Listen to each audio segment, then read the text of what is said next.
15वीं century में पूरे Europe में जम के डेवलपमेंट होने लग गए, धड़ा के डेवलपमेंट, साइंटिफिक खोज होने लग गई, साथ ही साथ इनका एग्रीकल्चर एडवांस हो गया।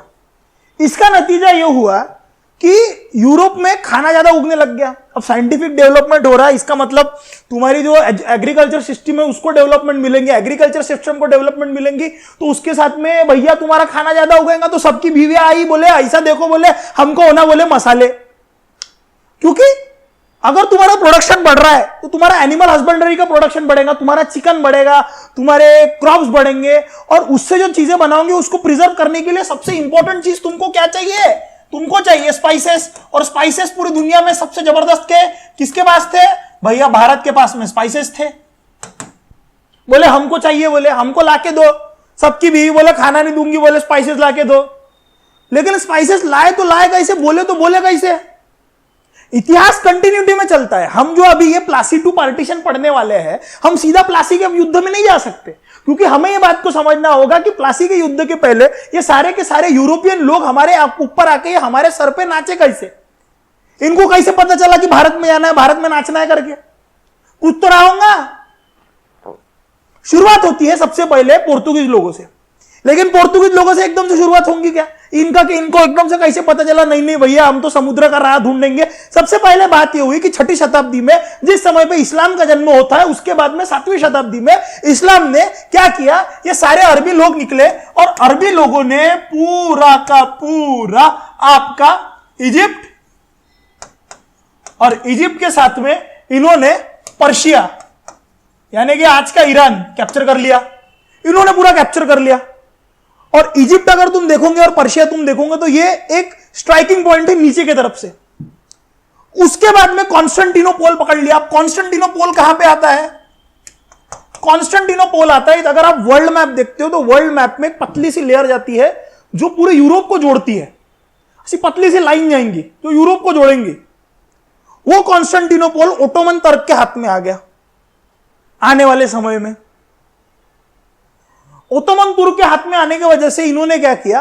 भैया जिसको तुमको जाना है क्या, तुमको भारत जाना है क्या, रास्ते से जाना है क्या, जमीन के रास्ते से, पैसा दे पैसा। और अगर तुम देखोगे तो 3-4 ऐसे अरबी देश जो है तुम्हारे, अरबी और से मुस्लिम राष्ट्र है, उसके बीच में रेड सी आता है कहीं पे, तो जाके देखना एक बार मैप। ज्योग्राफी पढ़ाना मेरा काम नहीं, लेकिन फिर भी एक बार तुम देखना। वहां पे उन्होंने क्या किया? रेड सी भी कैप्चर कर लिया। रेड सी से भी आगे का समुद्र लगता है, बोले हम नहीं जाने देंगे। रेड सी से कनेक्टेड है तुम्हारा आगे का, बोले हम नहीं जाने देंगे, बोले पैसा दो, इनका होगा मत्था खराब। अब ये सारे के सारे इस्लामिक लोग, और ये जो यूरोप में उधर साइड है, अगर तुम तुर्क देखोगे, अगर तुम टर्की देखोगे, तो टर्की के पास में, टर्की से लेके मिडिल ईस्ट जिसे तुम कहते हो आज का एशिया का, वहां से लेके कॉन्स्टेंटिनोपोल के उस साइड में देखोगे तो पूरे क्रिश्चियन कंट्री है, इस साइड में पूरे मुस्लिम कंट्री है, और हमारे तरफ आते आते पूरे हिंदू बुद्धिस्ट कंट्रीज है। बोले हमको नहीं मालूम, हम बोले हमारा दिमाग खराब, बोले हम नहीं जान देंगे, बोले तुमको हम जाने नहीं दे रहे। बोले भैया, बोले जान दो यार, जान दो। हम नहीं जान दे रहे, ऐसा आएगा? बोले बेटा अभी हम ढूंढेंगे। बोले तो 2 कंट्री थी छटक भरी की, छटक भरी की 2 कंट्री थी। एक का नाम था वेनिस और दूसरे का नाम था जेनुआ। वेनिस एंड जेनुआ, ये नॉर्दर्न यूरोपियन स्टेट है। और नॉर्दर्न यूरोपियन स्टेट के पास में पैसा था, इंसान थे, आदमी थे, लेकिन बोले हमारे पास में इतनी ताकत नहीं, बोले मुसलमानों के खिलाफ खड़े होने की, क्योंकि ये एक्चुअल में फाइट जो चल रही थी ये क्रिश्चियन वर्ल्ड और मुस्लिम वर्ल्ड में चल रही थी। बोले हम नहीं जा रहे, बोले हमारे पास ताकत नहीं है, बोले हम बोले तुमको मदद करेंगे। बोले किसको मदद करेंगे? बोले ये स्पेन को मदद करेंगे। बोले पोर्तुगीज लोगों को मदद करो। बोले ठीक है, बोले हम जाएंगे। बोले वेनिस का, जेनुआ का, इंग्लैंड का, सबका बदला लेंगे, बोले पोर्तुगीज तेरा भाई। तो 1494 में स्पेन की और साथ साथ पोर्तुगीज की ट्रीटी हुई। ट्रीटी ये हुई, बोले भैया ऐसा है कि स्पेन वाले जो है वो पूरा वेस्टर्न ग्लोब बोले सर्च करने निकलेंगे। ऐसे ग्लोब को बीच में से तोड़ा इन्होंने, वेस्टर्न साइड पूरा का पूरा बोले स्पेन जाएगा, ईस्टर्न साइड जो है बोले वहां पे बोले पोर्तुगीज जाएंगे। बोले ठीक है, डन डन फिक्स। 1494 ट्रीटी हुई। और पोर्तुगीज में एक राजा था हेनरी। ये बड़ा उतावला था, बोले मेरे को तो ढूंढना चाहिए, बोले मैं जाऊंगा, बोले सेलर हूं, बोले मैं इंडिया जाऊंगा। तो इसका नाम इन्होंने नेविगेटर रख लिया, क्योंकि नेविगेट करने के लिए नेविगेटर नाम रख लिया। बोले ये जाएगा, बोले मैं जाऊंगा, बोले जा। उसके पोप ने भी उसको बोल दिया, बोले जा, मैं तेरे को आशीर्वाद दे रहा, जा, उनमें जो होता होगा, in the name of God go, जाऊंगा। लेकिन वो इंडिया मिलने के पहले मर गया, नहीं मिला बाबा, अभी क्या कर सकते। 1487 में एक आदमी निकला, पोर्तुगीज का एक जहाज निकला, ये Cape of Good Hope Africa में पहुंचे 1487 में। इनको लगा अरे मिल गया भारत, लेकिन 10 साल के बाद वास्को डी गामा निकला 1497 में। और मई में 1498 में ये लोग कोझिकोडे आके टपक गए। कोझिकोडे का दूसरा नाम कैलिकट भी है। कैलिकट यानी कैसा, ये अंग्रेज बोलते थे, अंग्रेजों ने इसको कैलिकट नाम दिया, प्रोनाउंसिएशन नहीं आता था तो कैलिकट बोला, ठीक है। तमिल लोग कैलिकट कोझिकोडे को कुछ और बोलते हैं, कैलाकोटी ऐसा कुछ तो नाम है, कैलाकोटी बोलते हो शायद से, कलाकोटी।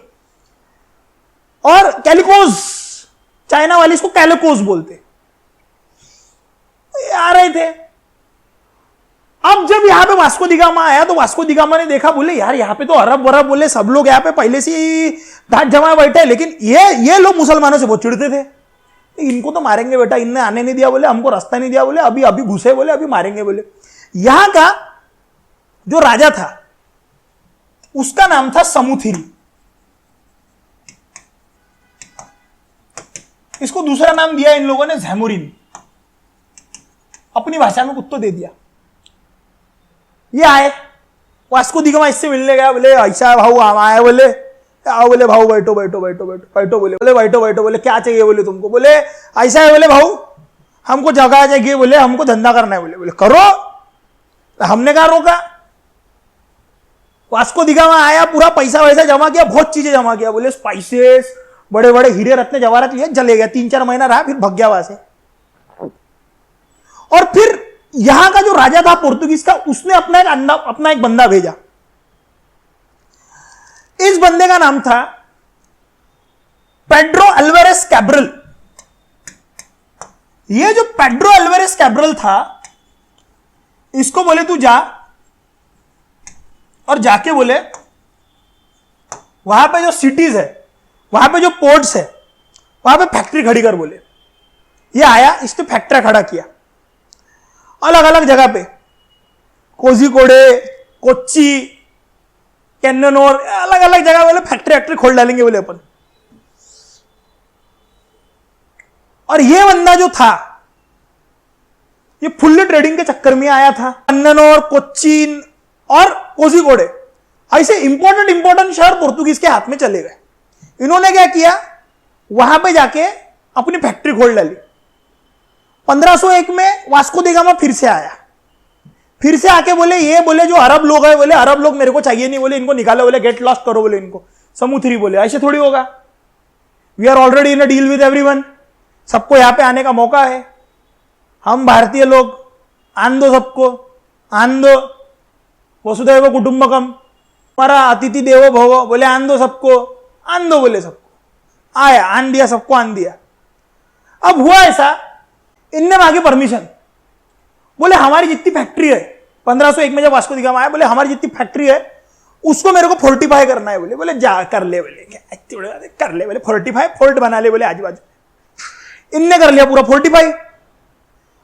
1505 आते आते पोर्तुगीज का जो राजा था, उसने बोला देखो, बोले अभी अपनी जितनी फैक्ट्री है वहां पे फोर्टिफिकेशन हो चुका है, अब तुम एक काम करो, फोर्टिफिकेशन होने के बाद वहां पे जाके बोले तुम अपने फोर्ट वोट तो बना लिए, बोले अब तुम गवर्नर बन के जाओ, बोले। तो इन्होंने अपना पहला गवर्नर भेजा, जिसका नाम था, गवर्नर पहला भेजा जिसका नाम था फ्रांसिस्को अल्मेडा,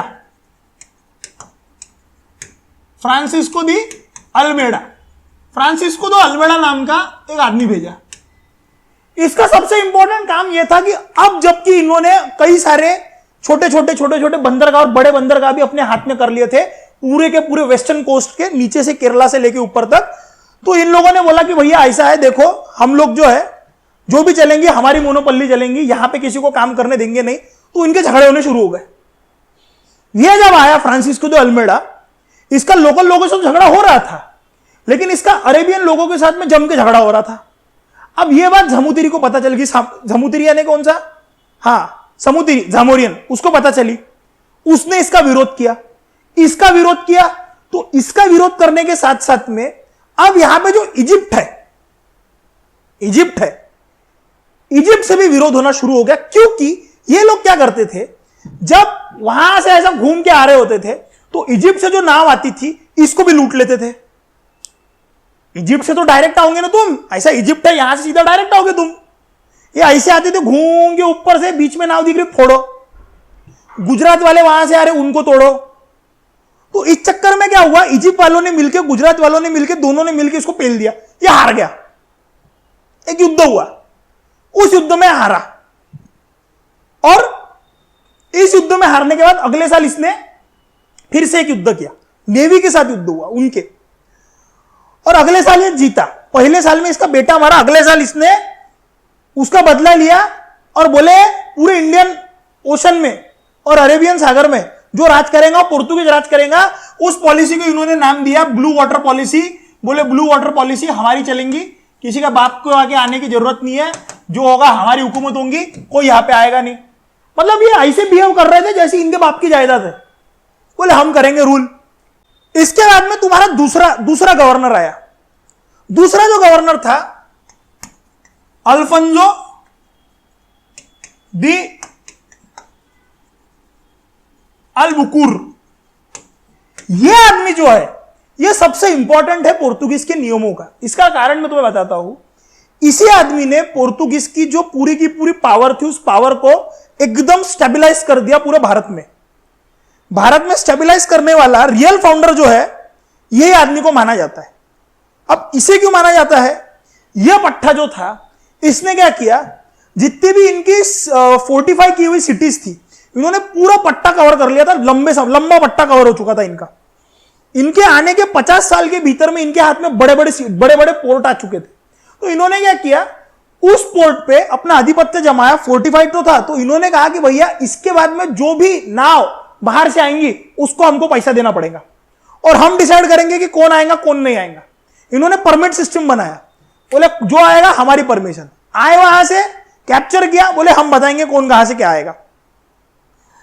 अब समय के साथ 1510 आते आते इन्होंने क्या किया, पूरा गोवा कैप्चर कर लिया। बीजापुर से इसको खरीद लिया। बीजापुर से इन्होंने गोवा खरीदा, बीजापुर साम्राज्य से 1510 में। और जब इन्होंने गोवा खरीदा, तो गोवा खरीदने के बाद उनकी पूरी अधिपत्य बन गया गोवा के ऊपर। बोले गोवा तो अब हमारा है। यानी आप सोचो, अभी तक इनके हाथ में छोटे छोटे पोर्ट थे, अब इनके हाथ में गोवा आ गया। गोवा आना एक तरह से अलेक्जेंडर के बाद कोई गोरा साहब आके तुम्हारे यहां पे हुकूमत कर रहा है, ये पहली दफा था कि इन्होंने 1510 में जब गोवा एक्वायर किया तो यहां पे बड़े गोरे साहबों का नियम आना शुरू हो गया। पहली बार हुआ ये जो पट्टा था तुम्हारा अल्फोंसो दे अल्बुकुर, ये आदमी कहता था देखो बाबू ऐसा है, बोले जितने भी हमारे लोग हैं, आदमी लोग हैं पोर्तुगीज, बोले इधर की बीवियां करो, इधर की जितनी भी औरतें हैं बोले इनसे शादी वादी कर लो। बोले क्योंकि क्या है, बोले तुमको यहाँ पे रहना है, बोले यहीं पे सेटल हो जाओ, कोई टेंशन वेंशन नहीं लेना। बोले उधर होंगी रहने दो, बोले इधर भी कर लो, बोले एक हाथ शादी। तो पोर्तुगीज लोग वहां से आना शुरू हो गए। पोर्तुगीज लोगों ने सबसे पहले पोर्तुगीज आए और सबसे आखिरी में पोर्तुगीज गए। 1498 में पोर्तुगीज लोगों ने कदम रखा है और 1961 में पोर्तुगीज गए हैं। अंग्रेजों के जाने के बाद भी 1961 तक गोवा में इन लोगों का साम्राज्य था, गोवा फ्री नहीं हुआ था। और तुम अगर आज भी देखोगे तो अगर कोई 1961 के पहले गोवा में पैदा हुआ किसी के दादाजी, तो उसको आज भी पोर्तुगीज में सिटीजनशिप मिलती है क्या तुम्हारे घर में कोई नहीं?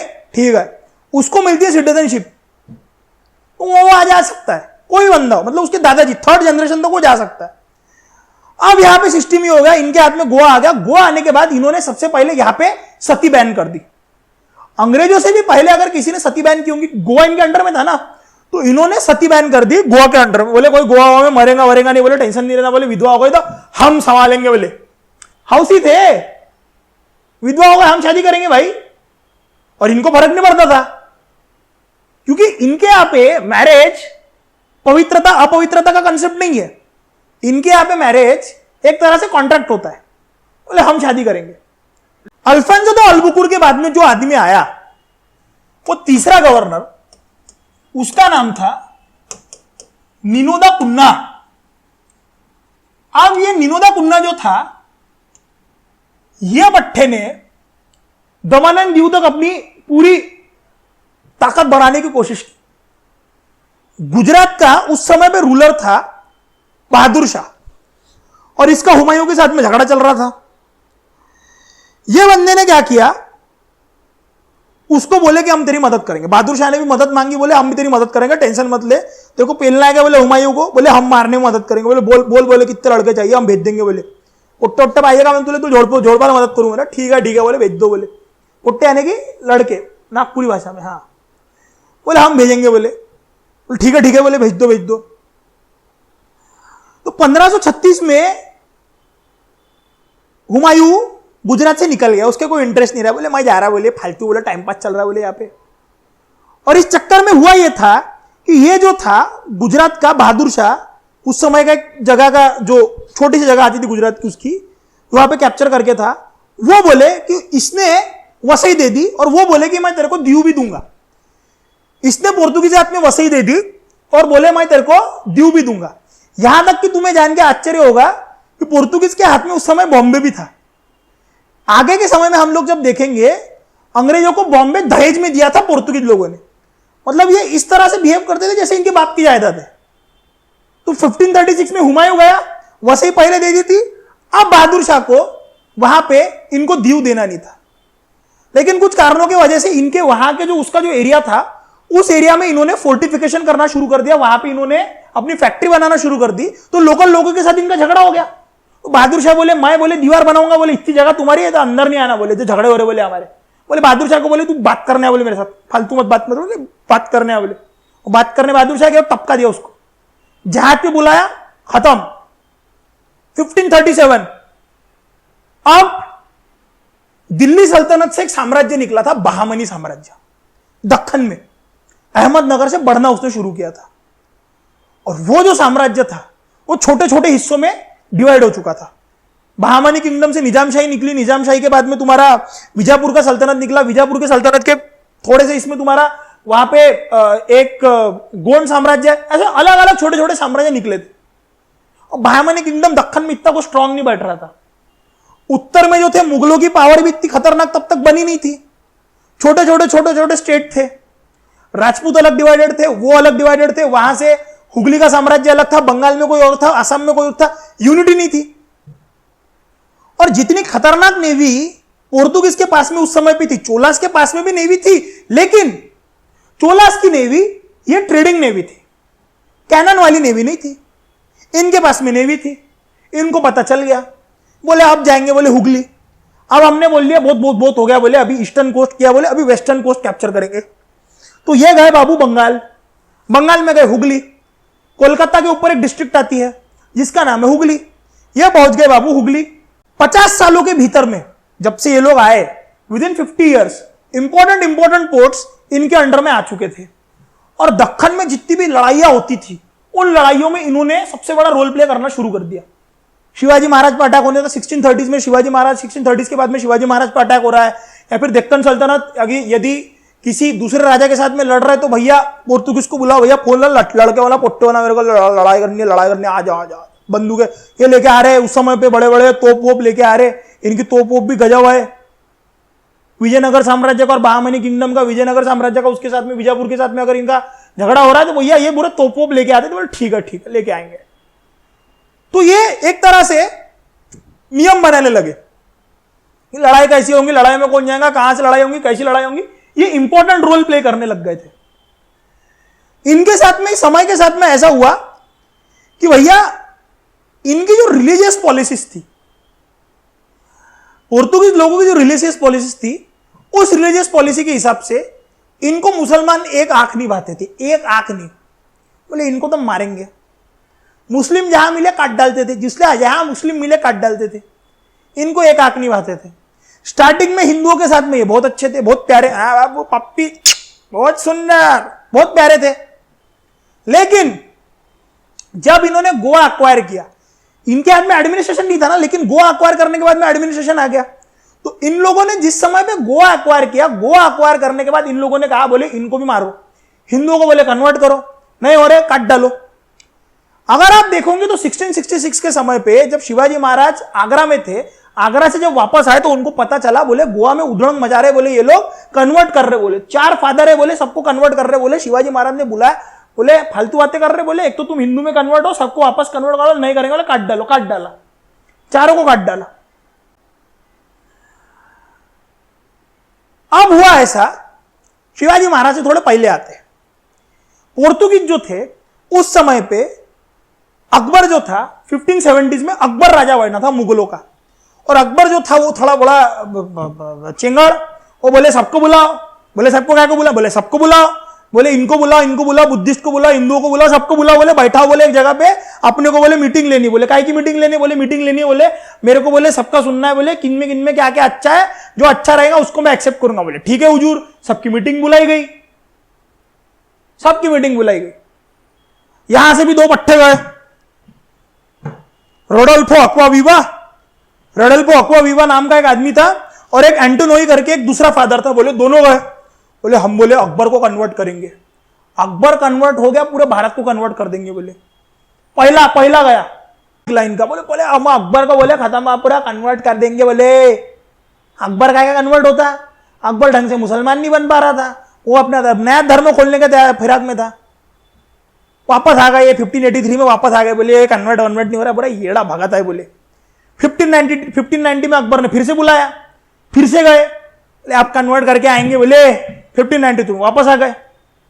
1595 में लाहौर बुलाया, बोले आप कन्वर्ट करेंगे, वो क्या कन्वर्ट होता, वापस आ गए। और अकबर के जाने के बाद दिक्कत यह हुई कि अकबर ने मुसलमानों को भी बहुत हर्ट कर दिया था, उनके सेंटीमेंट भी काफी हर्ट हो गए थे, ये सुनता नहीं था किसी की, अकबर के खिलाफ फतवे निकल गए।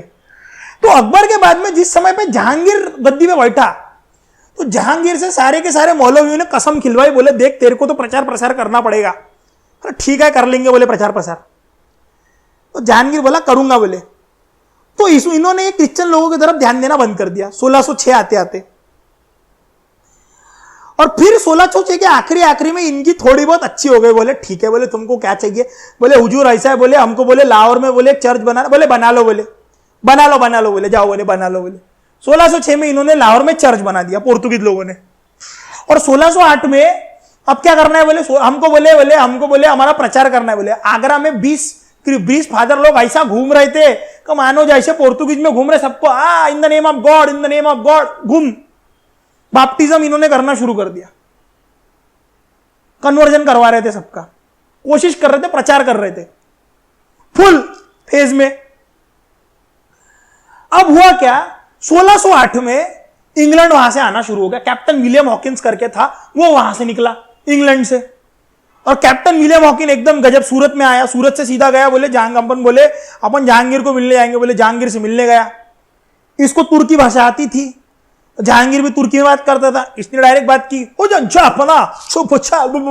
जो भी होगा उसका बात करी, ये इंप्रेस हो गया, बोले ये जबरदस्त, इसको बुलाओ, बोले इसको बोले 30,000 रुपए पगार दो, बोले 400 की मनसबदारी दे दो, बोले खुश, बोले ये अपने महल में अपने इधर बैठेगा, बोले इसको बोले 400 लोगों की मनसबदारी, 30,000 पगार दे दो, बोले इसको, और कभी दिया नहीं उसको, दे दो, बोले दिया नहीं, 3 साल रहा हो, 1611 तक मिला नहीं उसको, दे दो, बोले दिया नहीं। वो चाहता था कि हम लोग जो है भैया, बोले सूरत में हमको फैक्ट्री बनानी है, बोले तो सूरत में फैक्ट्री, हाँ बोले सूरत में फैक्ट्री बनानी है। पोर्तुगीज लोगों को नहीं चाहिए था कि यूरोप में हमारे अलावा कोई आए। जिस समय पे इजिप्ट ने पोर्तुगीज लोगों को धोया था, इजिप्ट और गुजरात वालों ने, उस समय पे इजिप्ट वालों को भड़काने में सबसे बड़ा हाथ वेनिस वालों का भी था। सोचो, वेनिस वालों ने इनको नाव और सब दिया, लेकिन अब क्या हुआ, ये जब यूरोप से निकले तो ये बोलते थे यूरोप पे भी हम हुकूमत करेंगे, हर जगह पे हम ही लोग हुकूमत करें। बोले तो वेनिस वालों ने भड़का दिया, बोले इनको तो मारेंगे बेटा, पटक के मारेंगे। बोले ठीक है मारो, तो इजिप्ट वालों ने मारा। लेकिन अभी समय ऐसा था कि इन्होंने 16 से 11 आते आते ये अपने बादशाह को कन्वर्स कर लिया। बोले यार, बोले इंग्लैंड वालों को आने दो, बदमाश लोग, वो बदमाश है बोले, बहुत बदमाश है, हमको पता है बोले, हमारे बाजू में रहते बोले, शेजारी है बोले, हमारे नेबर है बोले, पड़ोसी है बोले, हमको क्या मालूम बोले, हम गोरे लोग हैं बोले, हमको मालूम है बदमाश है बोले, बॉल गई तो देते नहीं बोले कभी, ये क्रिकेट खेलते होंगे कुछ भी, बता रहा है इस चीज में बोले, भूप बदमाश है बोले, ठीक नहीं आने बोले, भेज दिया उनको वापस। तो कैप्टन विलियम तनतना के निकल गया। 1612 में कैप्टन बेस्ट आया, कैप्टन बेस्ट था, कैप्टन बेस्ट आया, बोले मेरे भाई को वापस भेजा। आया, सूरत के बाहर समुद्र में इनके झगड़े हो गए पोर्तुगीज के, इनने अपनी बोट निकाली, इसके धड़ धड़ जहांगीर भी इंप्रेस हो गया, बोले पोर्तुगीज को मारा, बोले अभी तक तो हमको लग रहा था बोले ये बदमाश है, तुम तो बड़े बदमाश निकले, बोले तुम इससे बड़े बदमाश, बोले हम बड़े बदमाश है, इंग्लैंड बोले हम बड़े बदमाश है, हम ज्यादा बड़े बदमाश है, बोले वेरी गुड, बोले तुमको बोले हम परवाने दे देंगे। अब परवाने कब दिए, कैसे दिए, हम बाद में पढ़ेंगे, अभी नहीं, पहले बाद में पढ़ेंगे, हम इंग्लैंड के बारे में जब पढ़ेंगे तब पढ़ेंगे। और ये जो थे, ये सारे के सारे, इनका दिमाग हो गया खराब, इसको परवाना दिया। सूरत में जाके इन्होंने सूरत लूटी, सूरत में जितने भी मुगल नाव थे उसको लूट डाला। जैसे इन्होंने सूरत के मुगल के नाव लूटे, वहां पे इनका सूरत का एडमिनिस्ट्रेटर था मुगलों का, मुबर्रक खान, बोले मुबर्रक खान, बोले हमको नहीं मालूम, बोले इनको पकड़ो, बोले काटो, बोले मुबर्रक खान गया, मारा पटक के, बोले पैसा दे, फालतू बात है, पैसा दे, पोर्तुगीज को मारा। लेकिन यहां पे इन्होंने पूरा का पूरा अपना जो वट था, यानी कि अपनी जो हाथ में मुट्ठी थी मुगलों के ऊपर, तब लॉस्ट नहीं की। इन्होंने मुगलों के ऊपर मुट्ठी कब लॉस्ट की, वो तब हुई जब जिस समय पे शाहजहां आया। 1579 आते आते इन लोगों ने क्या किया, ये हुगली में थे उस समय पे। अब हुगली में रहते हो ये क्या करते थे, इन्होंने सिर्फ वहां पे धंधा नहीं कर रहे थे, ये बदमाश इतने थे कि धंधा करते करते इन लोगों ने क्या किया, वहां पे जो उधर की हिंदू और मुस्लिम लड़कियां थी उनकी स्लेव ट्रेडिंग शुरू कर दी। और जब इन्होंने स्लेव ट्रेडिंग शुरू कर दी तो इन्होंने मुमताज महल की 2 दासियां कैप्चर कर ली, बोले इनको बेचेंगे, बोले हम क्रिश्चियन में कन्वर्ट करके उनको बेच रहे थे। इससे पूरा शाहजहां का दिमाग गया भर्रा, बोले मेरी बीवी के बोले दासिया कैप्चर करोगे, बोले मारो इनको। 3 महीने में हुगली कैप्चर हो गया, मुगल घुसे, 3 महीने में पूरा हुगली कैप्चर। एक तो पोर्तुगीज लोग नमक पे भी मोनोपल्ली जमा के थे, नमक कोई नहीं उगाएगा, नमक हम उगाएंगे। पोर्तुगीज लोगों ने तंबाकू लाया, टोबाको पोर्तुगीज लोगों ने लाया, कैशू पोर्तुगीज लोगों ने लाया, तो इसके ऊपर भी जम के टैक्स लेते थे। हुगली कैप्चर हुआ 3 महीने में, मुगलों के 1000 लोग मरे, 400 पोर्तुगीज लोग पकड़े गए, आगरा लेके गए, बोले काटो इनको, बोले बापू एक तो इस्लाम कबूल कर, मैं तो काट डालूंगा। और शाहजहां के साथ में इन्होंने पूरा टसल हो गया, और शाहजहां के साथ में इनका पूरा का पूरा जो है संबंध खराब हो गया। इनके डिक्लाइन होने के कारण भी ये थे कि यहां पे मराठा राइज हो रहे थे, मराठों का राइज हो रहा था। ये सब होने के बाद भी हुगली का जो सेंटर था, हुगली का सेंटर इन्होंने पूर्णतः पायरेसी का सेंटर बना के रखा था। इनको पायरेट्स भी बोलते थे, लुटेरे बोले, समुद्री लुटेरे बोले। इनकी रिलीजियस पॉलिसी भी किसी को पसंद नहीं आई। 1500 एडी आते आते ब्राजील भी वहां पे डिस्कवर हो चुका था। ये बोले हम ब्राजील जाएंगे, बोले जाओ, बोले भागो, बोले यहां से ब्राजील जाएंगे, बोले हम लोग। और समय के साथ साथ हुआ ऐसे कि स्पेन और पोर्तुगीज ये दोनों कंट्री एकत्रित आ गई। तो स्पेन की जिसके साथ भी लड़ाई चल रही थी, उन सब की लड़ाई में पोर्तुगीज को भी जाना पड़ता था। खाली फोकट का टाइम, तो भाई है ना मेरा, चल फाइटिंग करने। बेस्ट फ्रेंड हो गए, पहले अलग अलग गए थे, अब साथ में आ गए, तो भाई है ना मेरा, चल। ये जाते थे फाइटिंग करने एक साथ, तो इसका भी टाइम बर्बाद होता है। इसलिए दोस्त अच्छे रखा करो, वो जा रहा नहीं तो बीड़ी पीने, तुम भी जा रहे बीड़ी पीने। और गोवा ने आते आते समय के साथ साथ अपना इंपॉर्टेंस भी लॉस्ट कर दिया। और समय के साथ ऐसे हुआ कि कई जो सी रूट था, वो सी रूट सिर्फ वही पोर्तुगीज के पास में नहीं रहा, वो सी रूट कई लोगों के पास में आ चुका था। तो इनके बाद में डच आए, फ्रेंच आए, इंग्लैंड आए। लेकिन पोर्तुगीज का महत्व क्या है, पोर्तुगीज जब भारत में आए तो उन्होंने तुमको नई तरह की शिप सिखाई कि शिप बनती कैसी है, शिप का एक्सपोर्ट कैसे होता है, शिप में नई नई चीजें लगती कैसी है। और इन्होंने जब तुमको शिप मेकिंग सिखाई तो शिप मेकिंग की वजह से तुमने भी अपने तरह से शिप मेकिंग सीखी।